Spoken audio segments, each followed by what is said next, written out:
আসসালামু আলাইকুম। প্রিয় দর্শক, আমাদের জীবনে কখনো না কখনো এমন কিছু মানুষের মুখোমুখি হতে হয় যারা বিনা কারণে আমাদের ক্ষতি করতে চায়, হিংসা করে, জুলুম করে। একজন সাধারণ মানুষ হিসাবে যখন আমরা কোনো উপায় খুঁজে পাই না, তখন আমাদের একমাত্র আশ্রয়স্থল হলেন মহান আল্লাহ তাআলা। রাসূলুল্লাহ সাল্লাল্লাহু আলাইহি ওয়াসাল্লাম বলেছেন, জালেমের জুলুম এবং মজলুমের দুয়ার মাঝে কোনো পর্দা থাকে না।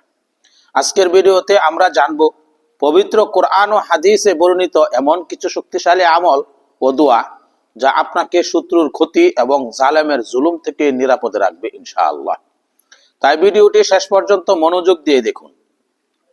প্রিয় দিনী ভাইয়েরা, যে কোনো বিপদে বা শত্রুর ভয়ে প্রথম কাজ হলো নিজের ঈমানকে শক্ত করা এবং বেশি বেশি ইস্তিগফার ও ক্ষমা প্রার্থনা করা।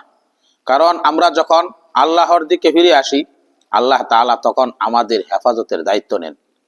রাসূলুল্লাহ সাল্লাল্লাহু আলাইহি ওয়াসাল্লাম যখন কোনো শত্রু বা জালেম শাসকের মুখোমুখি হতেন, তখন তিনি একটি বিশেষ দোয়া পড়তেন। আপনি শত্রু মুখোমুখি হলে বা কারো অন্যায়ের শিকার হলে এই দোয়াটি পাঠ করবেন। দোয়াটি হলো, আল্লাহুম্মা ইন্না নাসআলুকা ফি নুহুরিহিম ওয়া নাউযু বিকা মিন শুরুরিহিম। আল্লাহুম্মা ইন্না নাসআলুকা ফি নুহুরিহিম ওয়া নাউযু বিকা মিন শুরুরিহিম। অর্থ, হে আল্লাহ, আমরা আপনাকে তাদের মুখোমুখি করছি এবং তাদের অনিষ্টতা থেকে আপনার নিকট আশ্রয় চাচ্ছি। আবু দাউদ। এবং শত্রুকে প্রতিহত করার জন্য কুরআনী একটি দোয়া বেশি বেশি পাঠ করবেন। দোয়াটি ছোট, কিন্তু তার কার্যকারিতা অনেক বেশি। দোয়াটি হলো, হাসবুনাল্লাহু ওয়া নি'মাল ওয়াকিল। হাসবুনাল্লাহু ওয়া নি'মাল ওয়াকিল। হাসবুনাল্লাহু ওয়া নি'মাল ওয়াকিল। শত্রুর কুদৃষ্টি, হিংসা এবং গোপন ষড়যন্ত্র থেকে বাঁচতে প্রতিদিন সকাল ও সন্ধ্যায় এবং ঘুমানোর আগে 3 বার করে সূরা ফালাক ও সূরা নাস পাঠ করে নিজের শরীরে উদিন।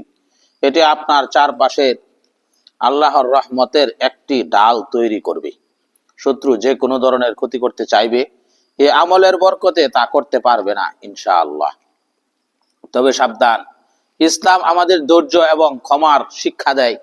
তাই ব্যক্তিগত ছোটখাটো ক্ষোভ বা অন্যায্য কারণে কারো ধ্বংস কামনা করে দোয়া করা উচিত নয়। তবে কেউ যদি আপনার উপর চরম জুলুম করে, আপনার জীবন বা সম্মান হানি করতে চায়, তবেই আপনি আল্লাহর দরবারে জালেমের বিরুদ্ধে বিচার চাইতে পারেন। মনে রাখবেন, আল্লাহ তাআলা নিজেই বলেছেন, নিশ্চয়ই আল্লাহ জালেমদের পছন্দ করেন না।